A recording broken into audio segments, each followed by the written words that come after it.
नमस्कार दोस्तों, आपने अभी देखा होगा कि आजकल अचानक से भविष्य मलिका पुराण और कल की अवतार का चर्चा बहुत तेजी से हो रहा है। क्या सच में 2030 तक दुनिया तबाह हो जाएगी? आज हम लोग इस विषय पर विस्तार से चर्चा करेंगे। आज से लगभग 500 साल पहले यानी 16वीं सदी में उड़ीसा में 5 महान संत हुए थे, जिनके नाम है संत अच्युतानंद दास, संत अनंता दास, संत जसोवता दास, संत जगन्नाथ दास और संत बलराम दास। इन समकालीन संतों को पंचसखा नाम से जाना जाता है। इन पांचों संतों ने उड़ीसा की वैष्णव परंपरा में आध्यात्मिक साहित्य और दर्शन शास्त्र को एक नया रूप दिया। इन्हीं संतों में से एक संत अच्युतानंद के पास भूत, वर्तमान और भविष्य तीनों को देख लेने की अद्भुत शक्ति थी। इन्हीं संतों ने भविष्य मालिका की रचना ताड़ के पत्रों पर की थी। भविष्य मालिका ग्रंथ में कई बड़ी भविष्यवाणियां हैं, लेकिन सबसे ज्यादा भविष्य के विषय पर 318 पुस्तकें संत अच्युतानंद दास ने लिखी हैं। भविष्य मालिका की भविष्यवाणियां। भविष्य मालिका में कलयुग के अंतिम कालखंड और युग बदलने को लेकर अनेक सटीक भविष्यवाणियां की गई हैं, जो आज के समय से संबंधित हैं। सबसे पहले होगा कलयुग का अंत, महाविनाश, तीसरा विश्व युद्ध और कल की अवतार। भविष्य मालिका में कलयुग का अंत, महाविनाश, प्राकृतिक आपदा और विश्व युद्ध को लेकर कुछ लक्षण दिए हैं, जिससे हमें मालिका के भविष्यवाणियों का सत्यता और सटीकता का अंदाजा आ जाएगा। 1. कलयुग के अंत के लक्षण। संत अच्युतानंद दास ने कलयुग के अंत के लक्षणों को भविष्य मालिका के भविष्यवाणियों में काफी विस्तार से लिखा है, जैसे सामाजिक अस्थिरता, धर्म का नाश, अधर्म का स्वीकार, भ्रष्टाचार। कलयुग के अंत के कुछ लक्षण निम्नलिखित है। लोग ईश्वर को भूल जाएंगे और उनके खिलाफ बोलना शुरू कर देंगे। संसार में धर्म को मानने वाले लोग बहुत कम रह जाएंगे। समाज में बड़ों और अध्यापकों का सम्मान खत्म हो जाएगा। धर्मगुरु और बाबा लोगों को बेवकूफ बनाने का काम करेंगे। फर्जी बाबाओं के हाथों लोगों को ठगे जाने की घटनाएं भी आम होती जाएंगी। लोग अपनी संस्कृति और सभ्यता को भूल जाएंगे, पुराने ज्ञान को महत्व नहीं देंगे। लोग भ्रष्टाचार और अपराध के रास्ते धन कमाएंगे। भ्रष्टाचार के मामले सामने आएंगे। अपराधी खुलेआम खतरनाक हथियार लेकर घूमेंगे और इसका इस्तेमाल भी करेंगे। स्त्री और पुरुष दोनों अनैतिक संबंध और व्यभिचार को अपनाने लगेंगे। कलयुग के अंत से थोड़ा पहले खाने के सामान की कमी, बीमारियां, दुर्घटनाएं और बढ़ जाएगी, जिसकी वजह से लोगों में असंतोष फैलेगा और कुछ जगह लोग सरकार के खिलाफ बगावत कर देंगे। 2. महाविनाश के लक्षण। भविष्य मालिका के मुताबिक जब किसान खेती के काम में रुचि लेना बंद कर देंगे और जंगली जानवर गांव और शहरों पर हमला शुरू कर देंगे, तब समझ लेना चाहिए कि वहां महाविनाश निकट है।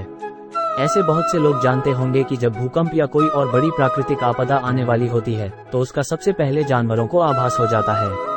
कुछ महाविनाश के लक्षण निम्नलिखित है। किसान बारिश से निराश हो जाएंगे और खेती का काम करना छोड़ने लगेंगे। सूरज अपनी परोपकार का छोड़ देगा और दुनिया भर में गर्मी बढ़ जाएगी। साइक्लोन की हवाएं बर्बादी फैलाएगी और लोग तेज हवाओं की आवाज से ही डर जाएंगे। जंगली जानवर और सांप जंगल छोड़कर गांवों और शहरों में घरों पर हमला करेंगे। भगवान जगन्नाथ का अपमान होगा तथा मंदिर का झंडा कई बार गिरेगा। जगन्नाथपुरी मंदिर का बड़ा पत्थर गिरेगा। मंदिर का झंडा भी कई बार गिरेगा। त्रिदेव के ऊपर जो कपड़ा है उसमें आग लग जाएगी। मंदिर की परंपराओं में अव्यवस्था होगी। उड़ीसा में पुरी के आखिरी राजा का नाम गजपति महाराज होंगे। उड़ीसा में तूफान आएगा। पुरी के भगवान जगन्नाथ मंदिर कल्पवृक्ष यानी पवित्र बरगद का पेड़ टूट जाएगा। इसके बाद दुनिया में लोगों के मरने का सिलसिला शुरू हो जाएगा। भारत का आखिरी राजा यानी पंत प्रधान एक शक्तिशाली हिंदू शासक होगा। नई नई बीमारियां फैलेगी और उनका डॉक्टर के पास भी कोई इलाज नहीं होगा। महामारियों की वजह से लाखों की तादाद में लोग अपनी जान से हाथ धो बैठेंगे। लोग अंतिम संस्कार करते करते थक जाएंगे और कई शव तो घर में ही पड़े रह जाएंगे। दुनिया भर के लोगों का दिमाग अशांत रहेगा। दवाइयों से महामारी रोकने की बजाय और बढ़ जाएंगी। 3. प्राकृतिक आपदा 2022 से 2027 बीच मचाएंगी तबाही।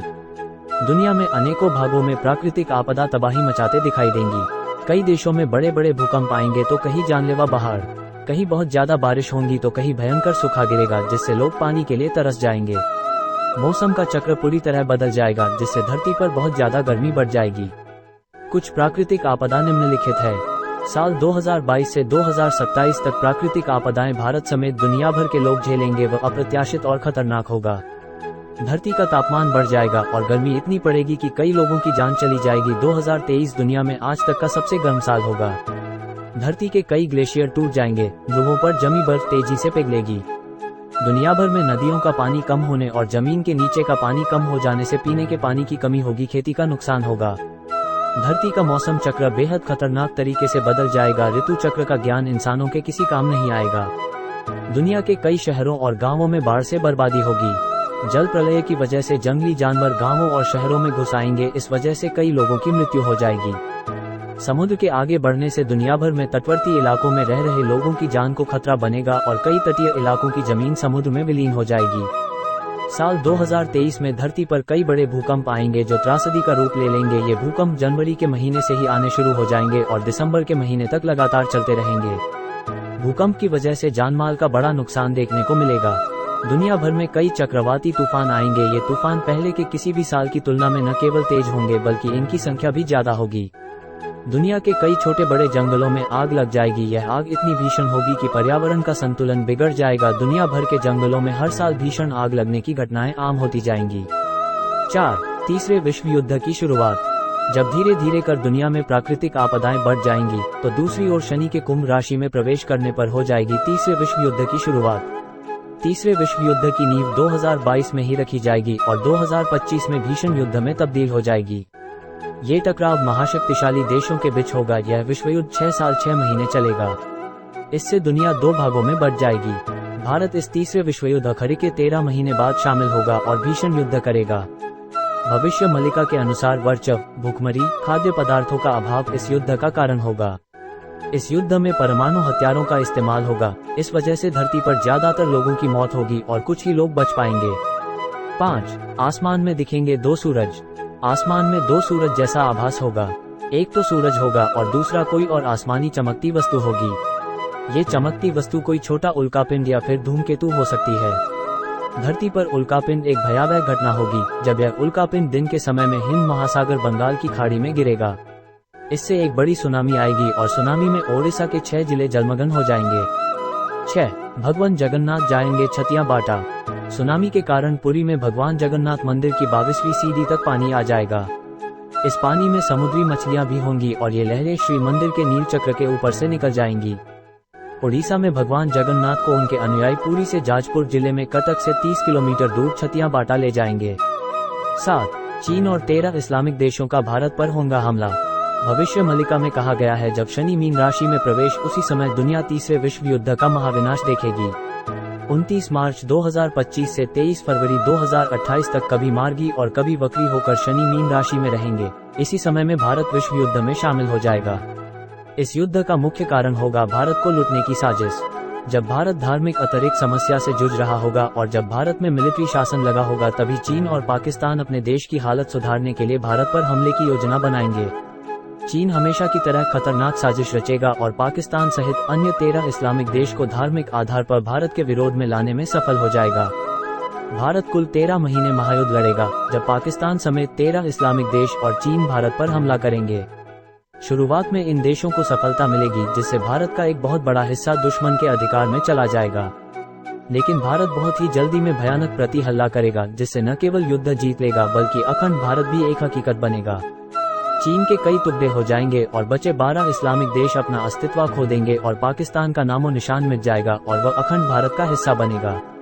भारत पहले 5 साल 5 महीने तक तीसरे विश्व युद्ध में शामिल नहीं होगा। जब भारत पर हमला होगा तब आखिरी के 13 महीने के बाद भारत को युद्ध में शामिल होना ही होगा। इसी समय भारत में मिलिट्री शासन लगेगा। 8. भगवान कल की अवतार और युद्ध विराम। भारत पर हुए हमले से लोग परेशान हो जाएंगे और दुश्मन सेना जगन्नाथपुरी को घेर लेंगी। इसी समय भारत में गृह युद्ध अपने चरम पर पहुंच जाएगा और इसी समय ही भारत में सैन्य शासन लगेगा। दुश्मन सेना राम मंदिर और बंगाल का काली मंदिर पर हमला करेंगे। इस हमले में राम मंदिर को काफी नुकसान होगा। लोग भगवान से इस हमले से बचने की गुहार लगाएंगे।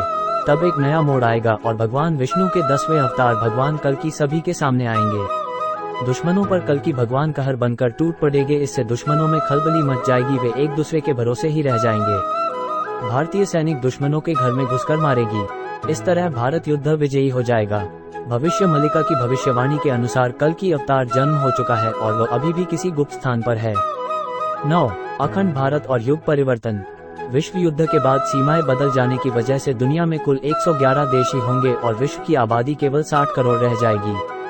बाकी बचे लोग संतान धर्म का स्वीकार कर लेंगे। भारत इन सभी देशों को नए युग में ले जाएगा और विश्व का नेतृत्व भी करेगा। अखंड भारत की शासन व्यवस्था अलग होगी और लोकतंत्र से भी उत्तम व्यवस्था कायम होगी और पूरे विश्व में केवल एक ही धर्म होगा, सनातन धर्म। 10. भारत का आखिरी राजा एक हिंदू शासक होगा। मालिका के मुताबिक ओडिशा में पुरी के आखिरी राजा गजपति महाराज होंगे और वही समयकाल भारत के आखिरी राजा यानी प्रधानमंत्री का भी होगा। यानी भारत के आखिरी पीएम को भी इसी समय काल में होना है। भारत का आखिरी राजा एक शक्तिशाली हिंदू शासक योगी पुरुष होगा और उसकी कोई संतान नहीं होगी। तो दोस्तों, आपको क्या लगता है, भविष्य मलिका की भविष्यवाणी कितनी सच साबित हो रही है और यह कितनी सटीक है? बात की जाए इसकी भविष्यवाणी की सटीकता की, तो 500 साल पहले कौन बता सकता था पाकिस्तान नाम का भी कोई देश अस्तित्व में आएगा और इतने इस्लामिक देश होंगे।